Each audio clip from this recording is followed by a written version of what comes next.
আসসালামু আলাইকুম।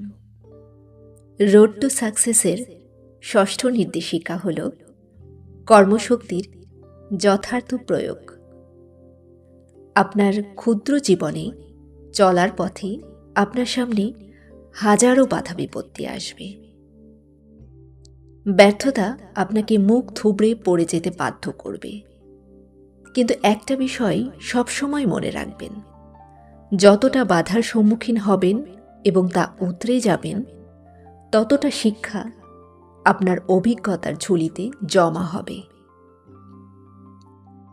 আপনার চলার পথে বাধা থাকবে, এটাই হলো প্রাকৃতিক নিয়ম। প্রতিবারই আপনি সে বাধাকে টপকে যাবেন, আর ততটাই সামর্থ্যবান হয়ে উঠবেন এবং পরের বাধা টপকানোর জন্য তৈরি হয়ে উঠবেন। বাধা বিপত্তি সফলতার অতীব প্রয়োজনীয় একটা উপায় ছাড়া আর কিছুই নয়। তাই আপনার কর্মশক্তির যথাযোগ্য প্রয়োগ করুন। ধন্যবাদ।